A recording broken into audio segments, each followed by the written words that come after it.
Hola Lucas, buenas tardes. Hola, buenas tardes, ¿cómo están? Bien, bien. Me alegro, gracias por conectarse. Bueno, Vos sabés que, somos, mira, por ahí le puede estar pasando a otra gente. Yo estaba hacía como 5 minutos tratando de entrar. Cerré, volví a abrir y ahí me dejó entrar. eh, sí, lo que pasa es que tengo que admitirlos, entonces, bueno, por ahí, viste, si yo me meto a la llamada a las 2, tengo que admitir uno por uno, eh, pero bueno, ahí vamos a esperar 2 minutos más, a ver si se suma algún compañero y arrancamos. Bien.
Bueno, vamos a arrancar, por respeto a ustedes que se han conectado a horario.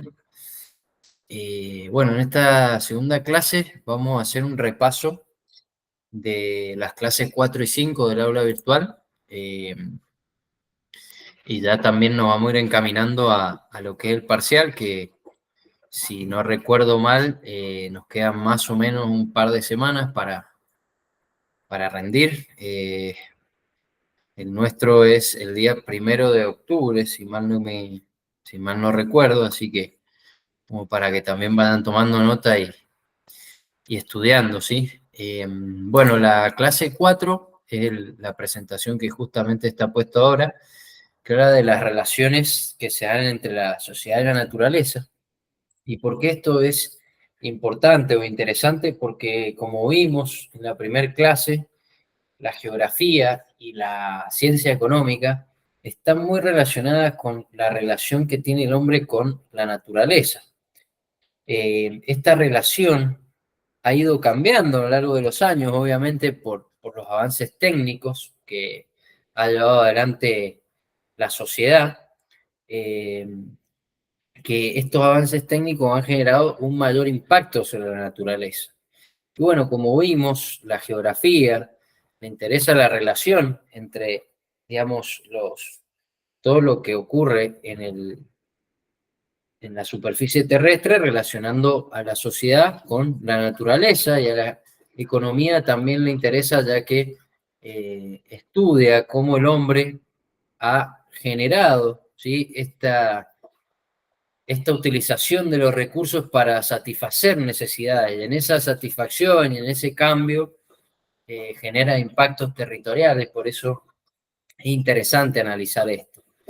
Nosotros estuvimos viendo ya cómo se había conformado el territorio argentino, cómo se había, digamos, se le había dado un sistema a partir de, por ejemplo, el tiraje del ferrocarril, un sistema económico muy relacionado con la agricultura y la ganadería, la siembra de trigo y el ganado vacuno. Bueno, y ahora vamos a verlo desde un punto de vista más generalista, cómo ha ido avanzando, ¿sí?, la sociedad, y cómo ha ido modificando la naturaleza, ¿sí? Desde las primeras sociedades, ya aquellos nómadas que fueron poblando muy de a poco las diferentes partes del mundo, comenzaron a tener una relación digamos, con la naturaleza, con el ambiente, muy amigable, porque eran sociedades que se iban moviendo, iban cazando, recolectando. Varios años después comenzaron a aplicar técnicas de pesca, por ejemplo. Entonces se fueron adaptando a lo que la naturaleza les brindaba, dándole la oportunidad de, digamos, poder subsistir a partir de lo que podían llegar a obtener de la naturaleza, ¿sí? Se comienza a dar, bueno, acá en el texto habla de un poco de la teoría de la especificidad del nicho, es decir, bueno, encontrar un lugar donde desarrollarse a través de la utilización de los recursos, y, bueno, intentaban explotarlo de todas las formas que pudieran, es decir, cazaban un animal y aparte de comerlo, también utilizaban los huesos para hacer herramientas, utilizaban las pieles para hacer abrigos y ropa. Entonces, digamos, como que se iban adaptando a lo que podían llegar a aprovechar del medio ambiente, y a medida que iban, digamos, utilizando los recursos y iban pasando los años, estas sociedades comenzaron a evolucionar, sobre todo en la época de lo que se llama el Neolítico, donde se comienza a dar una pequeñas mejoras en cuanto a tecnologías, que para la época eran tecnologías, y comienzan a, digamos, de a poco dominar un poco más el ambiente, ¿sí? Deme un segundo, perdón, que está mi perro mordiendo el cargador de la computadora.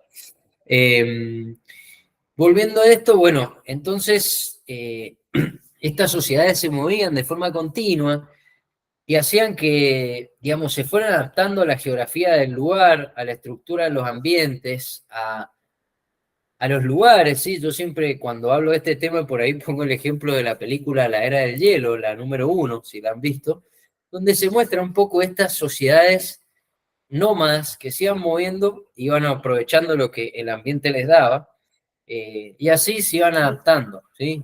Y sobrevivían, que era lo más difícil para esa época. Entonces, fueron, digamos, generando sociedades que sobrevivían a estos efectos adversos del medio ambiente y... Uy, perdón, disculpen.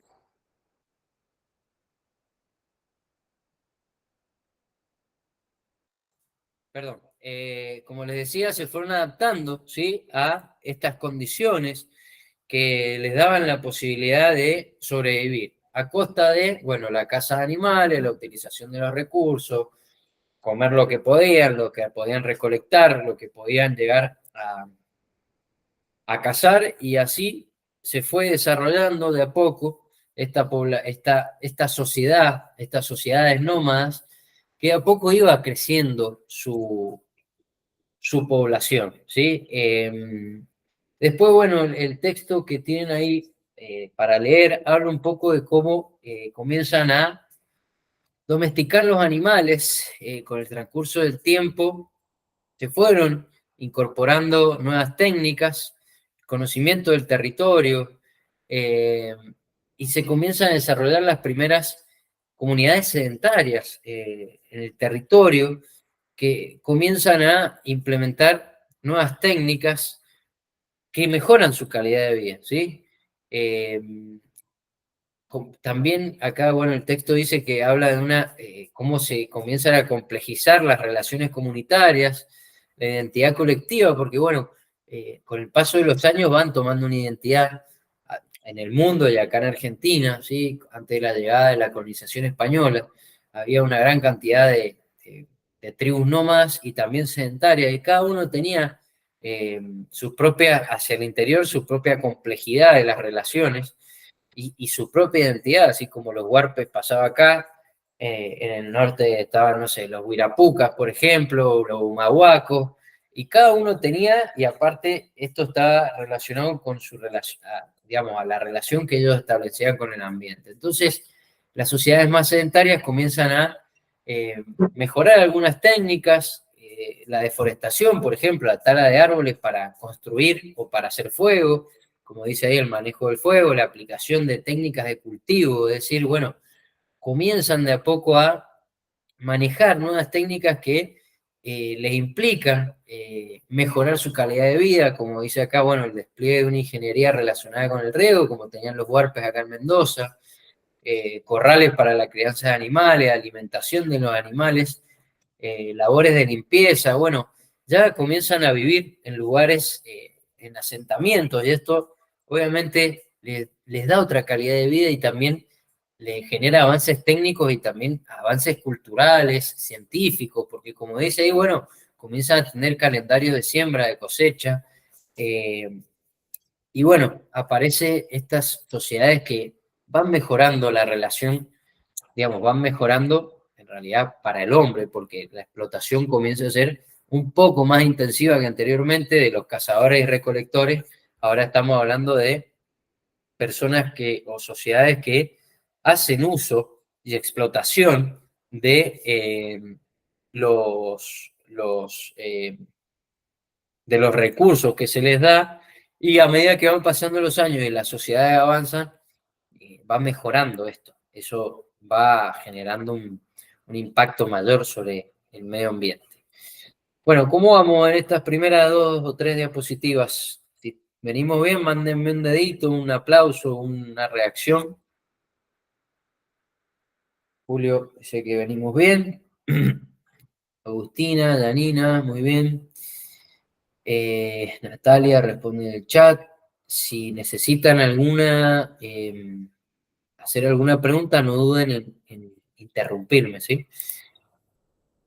Bueno, a partir de ahí ya pasamos, digamos, a la historia universal. Esto es muy historiográfico, ¿sí? Con algunos datos geográficos que son interesantes, pero a partir de ahí pasamos a las sociedades feudales,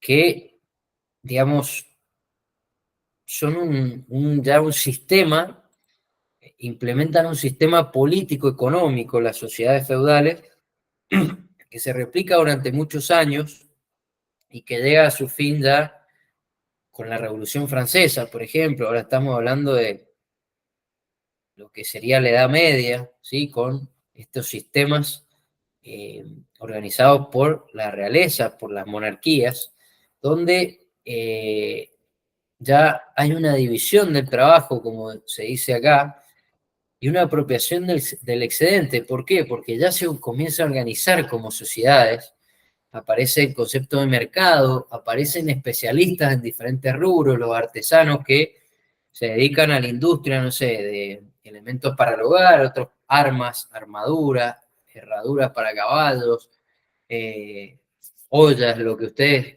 no sé, muebles de madera. Y después están los que son los agricultores, otros que trabajan para el rey en la seguridad. Entonces, si comienza a especializar, ya aparece esta idea de mercado, este excedente ya de alimentos, y se comienzan a consolidar las clases sociales, por eso se habla, bueno, del feudo, ¿sí? El feudo es una organización muy de la Edad Media, del feudalismo, de aquellos que eran dueños de las tierras, ¿sí? Eh, donde comienzan con una estratificación social, donde, bueno, si han visto un poco de la Revolución Francesa, se habla de el clero, la monarquía, o sea, los monarcas, el rey, la reina, el príncipe, lo que sea que tenga esa monarquía, y después estaban los burgueses y el proletariado. Entonces se comienza a dar esta estratificación, pero lo que más nos interesa a nosotros era que ya con esta organización, a partir de un señor feudal, que puede ser un rey, el clero, los vasallos, etcétera, comienza otra etapa donde la sociedad se organiza y es aún más fuerte el impacto de la sociedad sobre el medio. Ya estamos hablando de que se comienzan a formar las ciudades, donde hay una modificación fuerte del entorno, donde los agricultores ya son especialistas en lo que hacen, eh, que muchas veces, bueno, lo que producían iba para una parte del reino y otra para ellos, eh, porque, bueno, como dice ahí, como el señor feudal era el dueño de la tierra, producían para el reino, digamos, no para ellos mismos. Eh, y acá dice, bueno, comienzan los impuestos, los tributos, con una actividad mercantil consolidada, incluso algunos asalariados que ya cobran un salario por el trabajo que realizan. Y como les decía, la actividad artesanal, que en ese momento era lo que se llama, bueno, la industria artesanal, muy, muy de casa, muy de taller. Pero bueno, acá esto es interesante porque ya comienzan las grandes extensiones de tierra que eran manejadas por una persona, en este caso una monarquía, por ejemplo, y ya comienzan las explotaciones un poco más intensivas de la tierra, eh, para generar mayor riquezas para el reino. Entonces comienzan estas sociedades feudales una mayor explotación, ¿sí? Eh, Vamos a parar acá, entonces empezamos con estas sociedades, ya estamos haciendo como una recopilación histórica muy, muy superficial, pero que nos lleva a comprender cómo ha sido la relación de la sociedad y la naturaleza, comenzando por sociedades que no impactaban mucho en los territorios porque eran cazadores-recolectores. Después esto comienza a cambiar por los avances técnicos, tecnológicos, por los avances también en cuanto a la organización social y política de las sociedades, ¿sí? Después, bueno, pasamos a los sistemas coloniales, donde estas, digamos, comienza a expandirse por el mundo la sociedad occidental o europea occidental, porque nosotros estamos en Occidente también, eh, y comienza a expandirse por el mundo estas sociedades estamentales, esta cultura más eurocentrista, y llegan a lugares donde, como por ejemplo América, el Nuevo Mundo, donde las sociedades que vivían acá, muchas vivían eh, con una relación muy amigable con el medio ambiente, donde, digamos, era como una subsistencia a partir del medio ambiente, y las sociedades europeas colonialistas llegan como una visión más de explotación de los recursos más intensiva, como por ejemplo lo que pasó en el Alto Perú,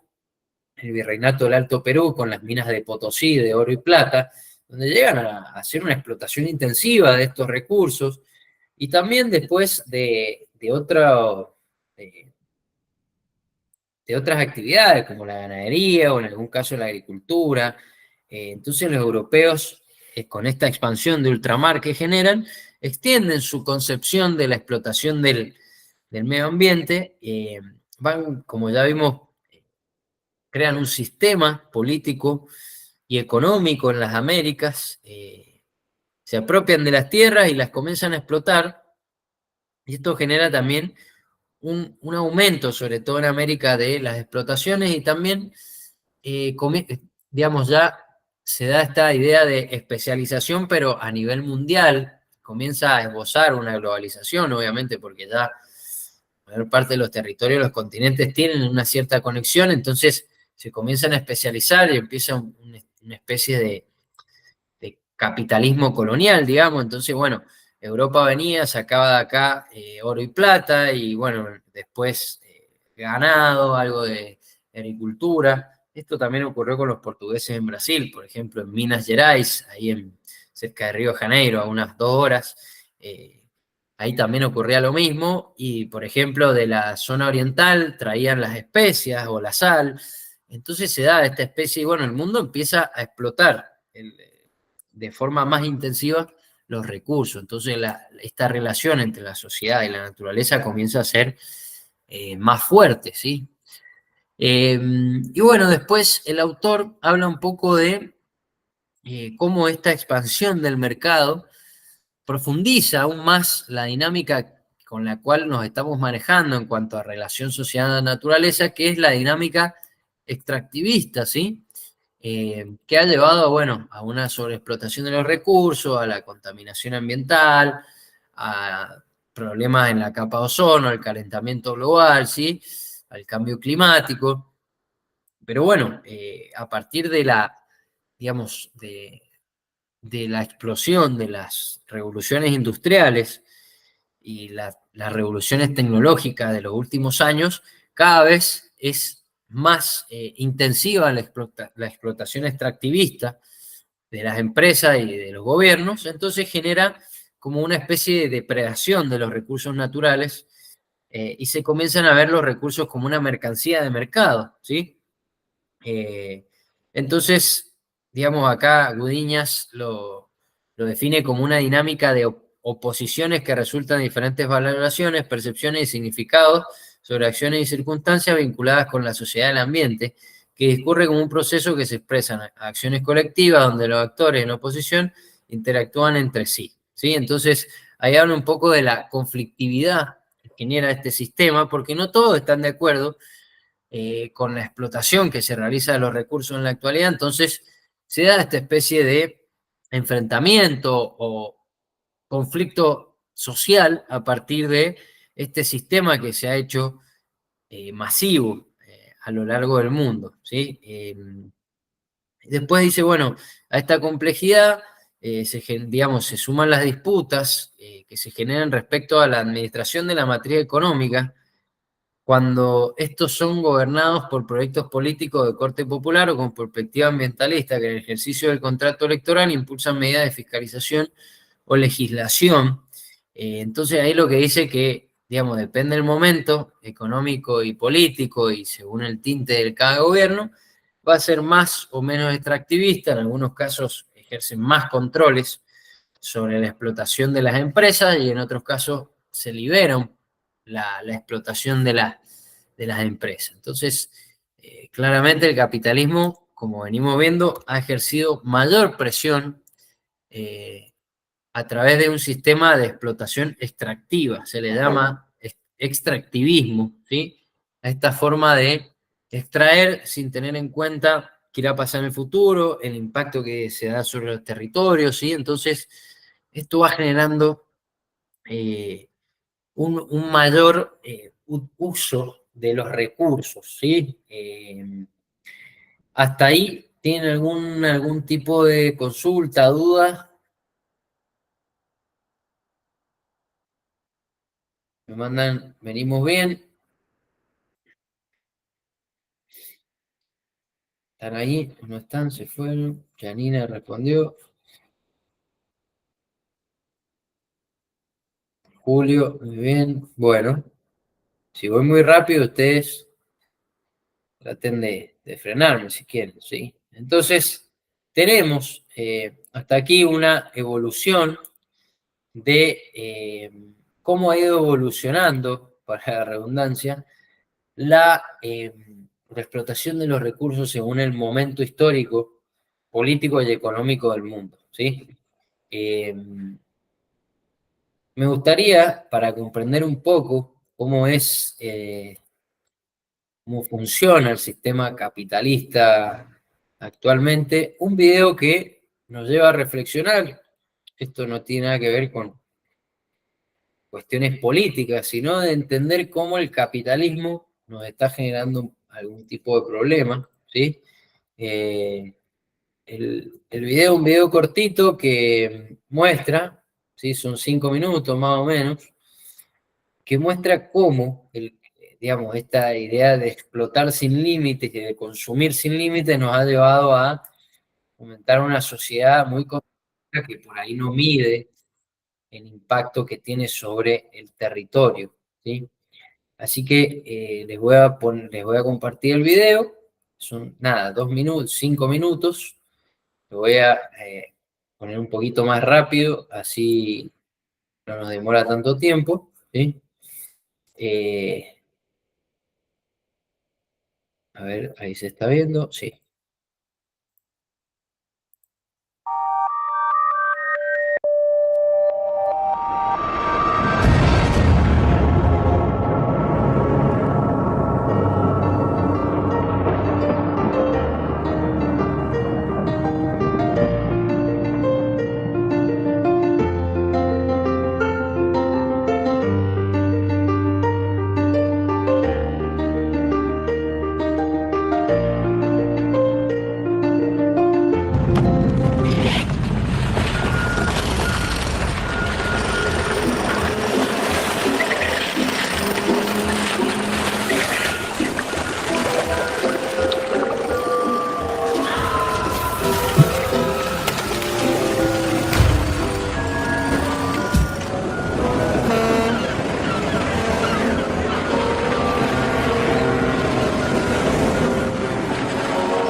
New shiny white on fire. New shiny white on fire. New shiny white on fire.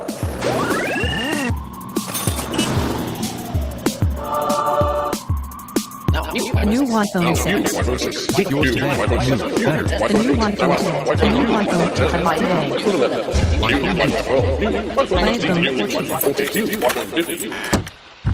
New iPhone 16. By today. New iPhone 17. By now. New iPhone 18. By today. New iPhone 19. By iPhone 20. iPhone 22.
Bueno, espero que les haya gustado. Es un video reflexivo, obviamente.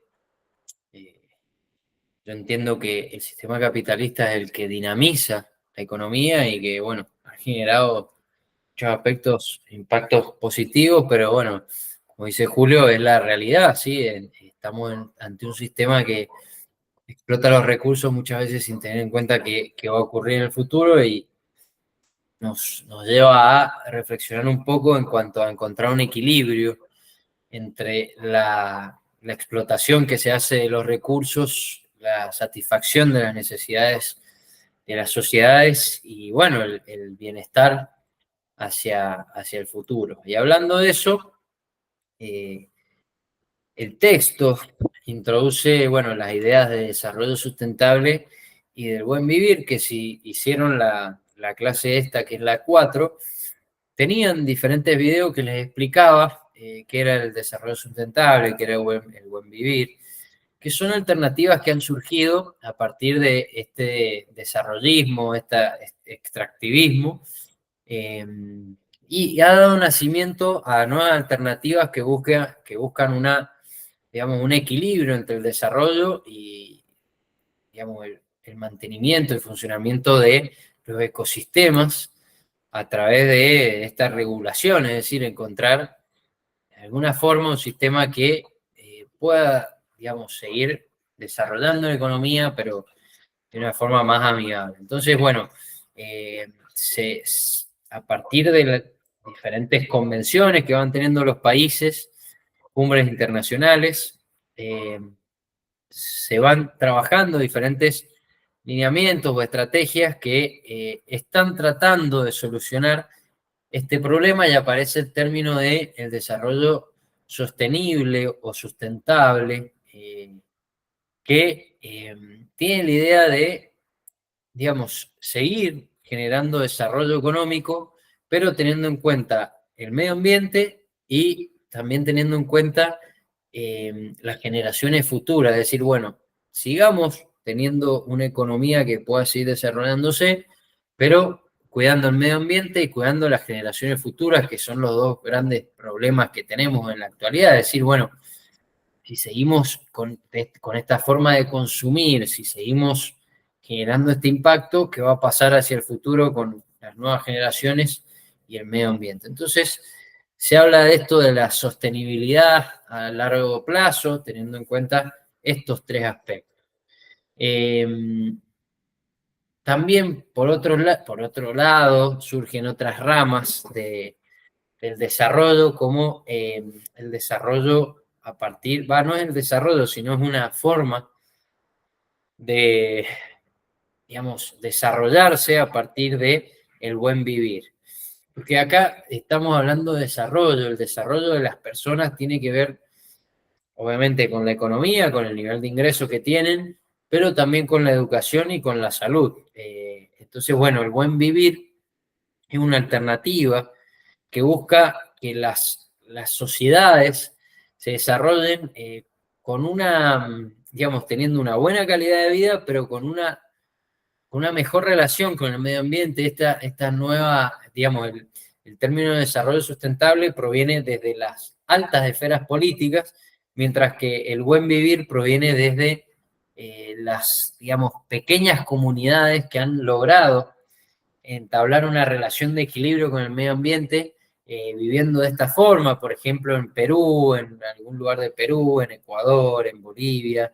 De ahí proviene este término de el buen vivir. Esto tiene que ver con muchas teorías o ideas que se están masificando en los últimos años, que tienen que ver con, por ejemplo, la soberanía alimentaria de los países o la soberanía de las semillas. Es decir, las semillas para producir alimentos están generando también un debate a nivel internacional en relación a este tema. ¿Por qué? Porque los pequeños agricultores han perdido, con la incorporación de semillas modificadas genéticamente, han perdido la posibilidad de guardar cosecha para tener la propia semilla, entonces se termina cultivando con la semilla que quiere la gran empresa que produce las semillas, ¿sí? Como por ejemplo Monsanto en algún caso, que bueno, obviamente desarrolla su negocio, pero bueno, hay mucha gente que está en contra de estos negocios porque dice que se pierde la soberanía alimentaria porque se termina produciendo como ellos quieren y no como el pequeño productor o el agricultor quiere. Entonces, a partir de todo esto se comienzan a generar estos nuevos debates alrededor de estas nuevas ideas, ¿sí? Que bueno, acá no están teniendo tanta expansión, pero sí en algunos lugares de Europa donde ya han llegado algunas ideas de estas y cada vez se hacen más populares, ¿sí? Por ahí nosotros no las conocemos tanto, pero son populares. Y bueno, como les decía, aparece el buen vivir, que digamos, se impone una lógica que sale del mercantilismo y aparece, como les decía, la idea de una comunidad que se organiza a partir de pequeños productores y cooperativas, donde aparece la idea del trueque, del intercambio, digamos, de los pueblos y su relación con lo que se llama la Pachamama. Ahí les da diferentes enfoques, ¿sí? En el texto, y da una especie de idea de armonía, es decir, digamos, de aprovechar aquello que nos da, pero sin explotarlo de forma tan extractiva. Es decir, acá dice, bueno, el capitalismo depredador, no sé si lo llamaría de esa forma, o acaparador o competitivo, pero sí una forma más intensiva de explotar los recursos naturales, ¿sí? Entonces, bueno, aparece esta idea de el buen vivir, que aparece en la primera década de este siglo y hasta el día de hoy sigue vigente. Y bueno, tienen esta idea de un ambiente, sacar las prácticas destructivas del ambiente y tener una relación más amigable y a partir de una posición, no sé cómo decirlo, anticapitalista en cuanto a cómo se explotan los recursos, ¿sí? Eso es en cuanto al buen vivir.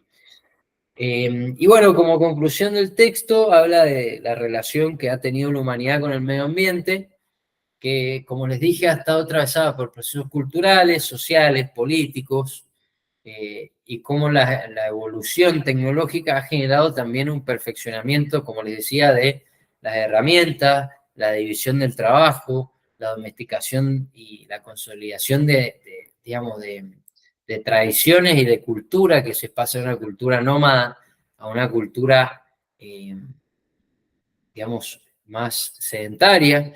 Entonces todo eso va generando hasta que, bueno, se da esta explosión del capitalismo con la revolución industrial, con un modelo muy extractivista, que bueno, en los últimos años se ha puesto un poco en duda. Los países saben y se dan cuenta de esto, por eso se hacen las cumbres del medio ambiente y se proponen objetivos de reducir, no sé, la contaminación ambiental o cierta cantidad de árboles deforestados, plantar el doble. Entonces, se está dando esta idea de tratar de cambiar un poco el modelo a partir de, bueno, un modelo de buen vivir o el desarrollo sostenible, etcétera, que genera otra idea así en cuanto al desarrollo. Lo que se tienen que llevar en claro de esto es que con el pasar del tiempo ha ido cambiando la concepción del desarrollo, respondiendo obviamente a la capacidad de explotación del ser humano, a las limitaciones técnicas y tecnológicas que a medida que fueron desapareciendo, esto fue mejorando, digamos, mejorando la capacidad de explotación, y esto, bueno, ha ido generando obviamente impactos territoriales, contaminación ambiental, por ejemplo, deforestación, pérdida de biodiversidad o pérdida de suelos fértiles, inundaciones, sequía. Bueno, hay como para hacer un balance grande de este tema. Así que eso sería todo lo de la clase 4. No sé si alguien tiene alguna pregunta, algo que decir. Si no, continúo con la próxima clase, que la que deben tener un poco más fresca.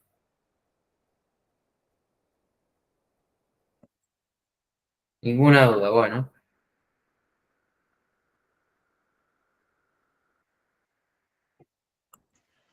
¿Puedes repetir, Lucas, que se te cortó justo? Que si tienen alguna duda con respecto a este tema. No, en mi caso no. Bueno, ahí vi que están contestando, diciendo que no, que está todo bien. Bueno, me alegro.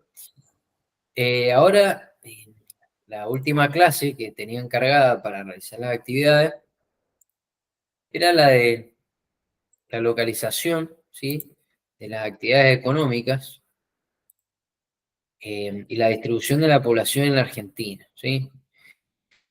Acá tienen un mapa, sí, ese mapa les muestra las principales actividades económicas, obviamente no tan específicos, sino más que nada por rubro, no sé, minería, comercio, agricultura, pesca, etc. Y el texto en cuestión les habla de cómo se distribuyen las actividades económicas, la relación con la distribución de la población, y yo le agregué también una parte logística, porque obviamente ustedes están acá por la logística, y cómo esto ha generado también ciertas características del territorio argentino, cambiando, no sé si cambiando o generando una dinámica que se mantiene hasta el día de hoy, muy relacionada a la logística nacional de las exportaciones, las importaciones, todo el comercio internacional a partir del Gran Puerto de Buenos Aires o también los puertos de ahí del río Paraná, por ejemplo, ahí en Rosario, etc. Así que bueno, vamos a comenzar. Bueno, digamos, los patrones de la distribución, como ustedes ya saben, o la distribución de la población, está muy relacionada con un proceso histórico de concentración de la población, sobre todo en la ciudad de Buenos Aires y sus alrededores, generando que la mayor concentración de la población en nuestro país esté en la región pampeana, ya que tenemos las tres grandes ciudades de nuestro país, que son Córdoba, Buenos Aires y Rosario. ¿Sí? Obviamente Córdoba y Buenos Aires hablando de las ciudades, no las provincias. ¿Y por qué? Bueno, porque como decimos, responde a una cuestión histórica, económica, que ha llevado a que la gente se concentre en este núcleo poblacional tan grande que sigue creciendo a un ritmo más lento que los otros núcleos, pero sigue creciendo. Y tiene un papel fundamental el área metropolitana de Buenos Aires, sobre todo para lo que ustedes, como les decía, lo que ustedes están estudiando, para el comercio interno y externo. Primero para el comercio interno porque Buenos Aires concentra una enorme cantidad de población, por lo que es un mercado que las producciones regionales aprovechan.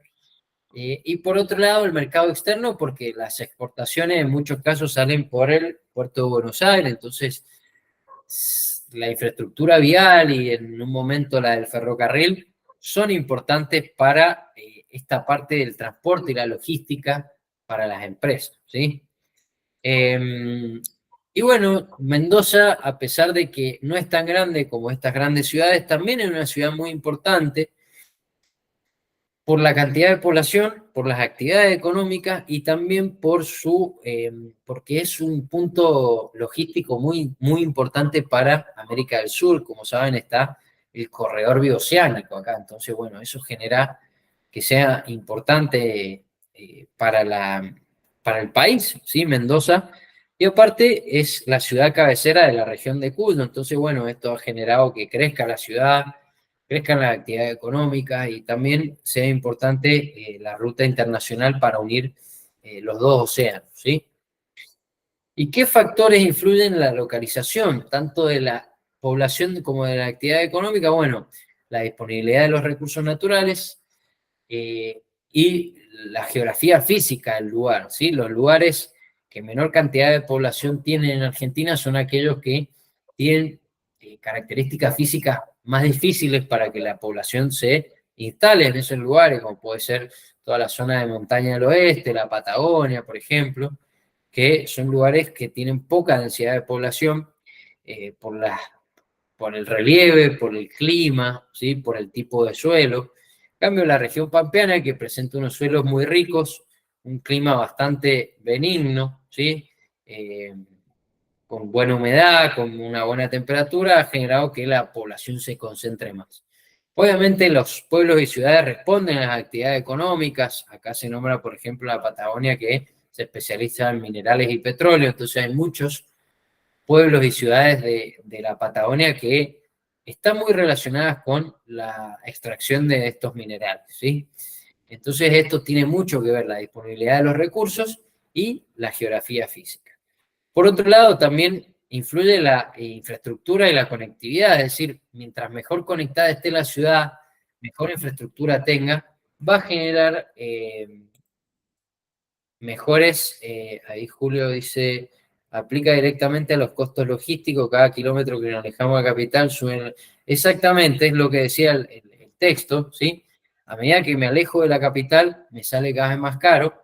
Entonces, mientras mejore la infraestructura, la conectividad, mejor va a ser la logística para moverse dentro del territorio, la red de rutas, de trenes, de puertos, también los aeropuertos son puntos claves para la logística del lugar. Nosotros que estamos alejados del puerto de Buenos Aires, tener una buena ruta en buenas condiciones, donde se pueda uno pueda movilizarse con fluidez y con rapidez, genera que mejore la logística. Obviamente es más cara que estar, no sé, cerca de Buenos Aires, que lejos de la misma, pero la infraestructura y la conectividad mejoran, digamos, influyen en que la población se localice en ese lugar y también las actividades económicas, por eso la importancia de Buenos Aires. Y bueno, como ya les había dicho, la importancia de las condiciones económicas, políticas, y ahí sumaría también históricas, como lo hemos visto, cómo a través del modelo de sustitución de importaciones creció la ciudad de Buenos Aires, por la gran cantidad de industria que se concentraron ahí, también en el modelo el modelo agroexportador, por la importancia del puerto. Entonces, todas estas cuestiones están muy relacionadas, ¿sí? Si vemos el mapa físico de nuestro país, que lo tenemos acá en nuestro margen izquierdo mío, como les decía, toda la zona patagónica, por el frío que hace, el viento que hay, la dificultad de los suelos, todo eso dificulta que la gente se instale en estos lugares, y si me voy cada vez más al sur, va a ser cada vez más difícil, ¿sí? Entonces, por eso es importante conocer la localización. El rol de Mendoza, bueno, como les decía, el Paso Cristo Redentor, perdón, es muy importante, ya que conecta a Mendoza con Valparaíso en Chile, e integra comercialmente el Pacífico y el Océano Atlántico a través del corredor bioceánico, facilitando que se puedan comercializar los productos entre América y otros continentes, ¿sí? Luego también está el rol de Mendoza a partir de su rol central en Cuyo, como una de las provincias clave del desarrollo económico de la región y también de Argentina, y esta concentración de población, de actividades, va generando que sea un punto neurálgico y que la logística sea también muy importante. Por las obras que se han ido realizando, por ejemplo, en el Paso Cristo Redentor, que si alguno tiene mi edad y viajó a Chile de más chico, cómo cambió todo el tema de, por ejemplo, dónde estaba la aduana antes, la aduana vieja, y cómo la modernizaron, la aduana nueva. Supuestamente, digamos, uno debería pasar un poco más rápido, pero sigue siendo un poco más lento, pero este sistema también, que los camiones, por ejemplo, tienen la aduana antes, en un lugar muy grande, entonces eso también son cuestiones de logística, o cuando llegan acá a Mendoza, cómo se maneja el tema de la apertura y el cierre del paso cuando hay mal tiempo. Bueno, todo eso hace que Mendoza sea un lugar importante, y que, bueno, se concentren actividades, se concentre población que está relacionada también con esto. Digamos, tenemos más de 2 millones de habitantes, una de las rutas más importantes de Sudamérica, entonces, bueno, hay que tener una cierta particularidad para hablar de la importancia de Mendoza, y también, bueno, esta diversificación económica ha generado que Mendoza crezca en importancia a partir de la vitivinicultura, el turismo, la minería, y también digamos, todo el atractivo que tiene natural y cultural que genera turismo, ¿sí? Entonces, bueno, hablando de rutas y de condiciones óptimas para viajar, Mendoza es uno de los puntos que debería mejorar en ciertos aspectos. Pero bueno, es importante para el país y para la región Cuyo. El corredor bioceánico y su importancia logística. Bueno, como ya les he repetido, el corredor es un proyecto estratégico que busca mejorar la conectividad entre los países del Cono Sur, atravesando Argentina desde el este hacia el oeste. Este corredor se extiende de Brasil en el Atlántico, cruzando Argentina por Mendoza y finalizando en los puertos chilenos del Pacífico, como el de Valparaíso. Esto genera una oportunidad para Mendoza porque es un corredor que presenta una oportunidad clave para potenciar la competitividad logística. Es decir, bueno, tenemos lejos Buenos Aires, pero tenemos cerca otro puerto y también somos parte de un corredor de donde van y vienen muchas mercancías, ¿sí? Entonces hay un flujo constante de bienes, ya sea agrícolas, industriales, manufacturados, que tiene un importante impacto en nuestra economía, ¿sí? Pregúntenle si no a las personas que viven en Uspallata. Sé que hay alguien de Uspallata acá en el curso, me acuerdo, no sé si estará conectado, pero tiene un impacto muy grande el corredor, ¿sí? La cantidad de camiones que pasan, cómo esto dinamiza la ciudad de Uspallata, digamos, el comercio, todo el tema del hospedaje, bueno, todo eso genera un impacto muy fuerte.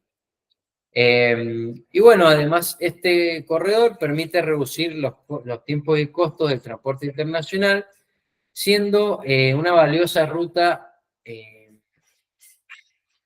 digamos, alternativa al canal de Panamá, ¿sí? Que creo que es bastante más caro lo que te cobran. Entonces, bueno, hay un proyecto, sí, que todavía está ahí de generar otro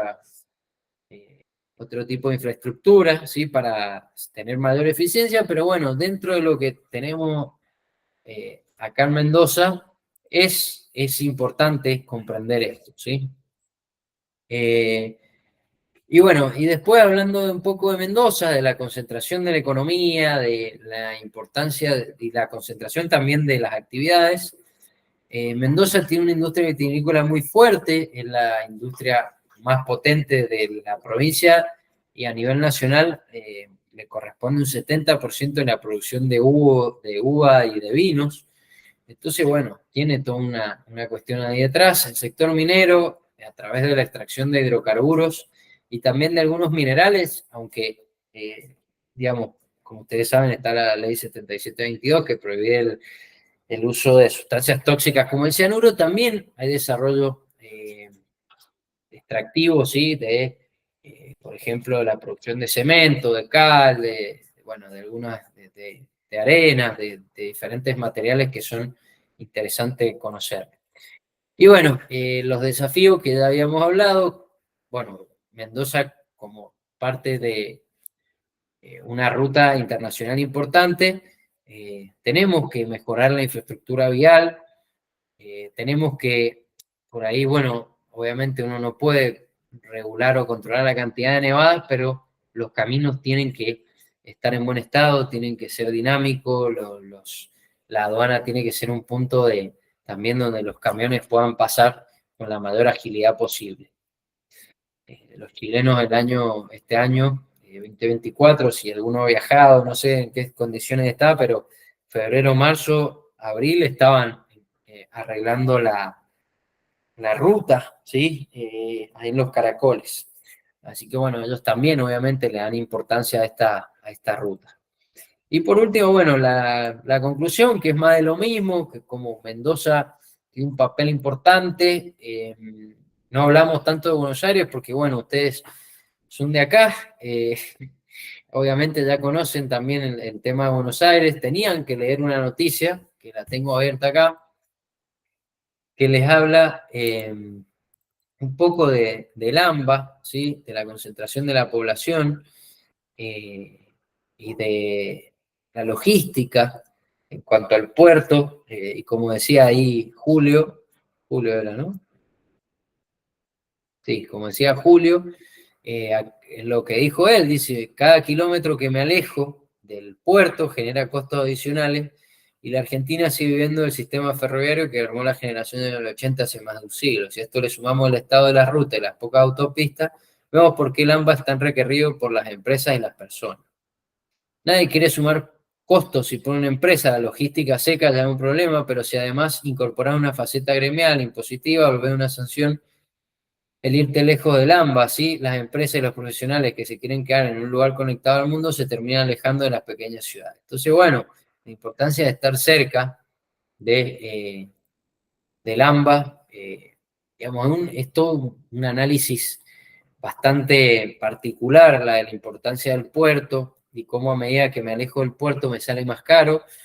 Pero bueno, con la ley de promoción industrial también las empresas se alejaron de la Ciudad Autónoma de Buenos Aires porque les salía más barato los impuestos. No sé si la conocen, la ley de promoción industrial que se dictaminó con el gobierno de Menem, que las provincias que por ahí no tenían un desarrollo económico tan marcado y no tenían una matriz económica, se les brindó la posibilidad de acceder a través de esta ley, que es la ley de promoción industrial, a que las empresas se instalaran en estas provincias pagando impuestos muy bajos. Entonces, bueno, obviamente sí, se fueron a Tierra del Fuego, se fueron a San Luis, se han ido a diferentes provincias, pero porque también les sale mucho más barato. Por eso San Luis tiene la gran cantidad de fábricas que tiene, por ejemplo, en Villa Mercedes, ¿sí? Por la ley de promoción industrial a la que en Mendoza no la sumaron.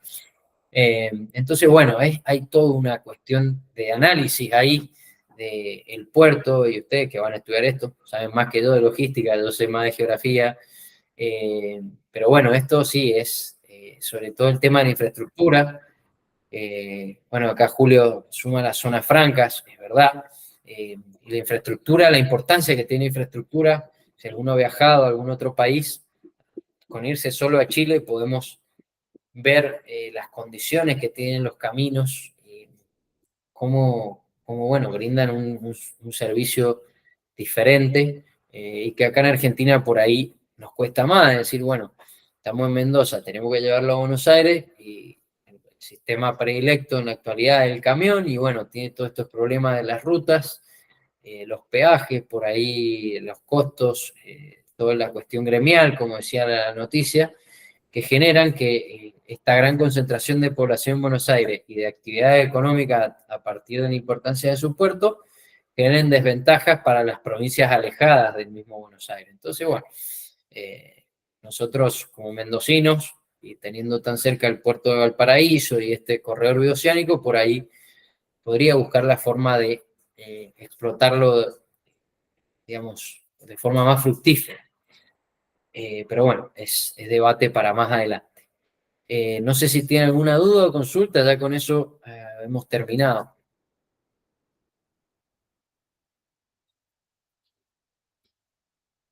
¿Estamos bien? Manden un dedito, algo en el chat. ¿Todo bien?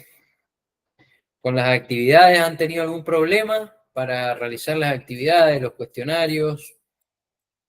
Yo tengo ya se las voy a subir, tengo un Excel de seguimiento donde están todas las entregas, si están aprobadas, si no están aprobadas, ¿sí? Ya se los voy a cargar en el aula virtual para que puedan acceder y ver cómo vienen con la materia. Así que, bueno, si no tienen ninguna otra duda o consulta, les agradezco por haberse conectado y por haberse quedado escuchando. Y ahora sí, chao, que anden bien. Hasta luego. Chao, profe. Chao, chao. Chau Tamara, chau María Esther, Agustina, que anden bien. Luis, hasta luego.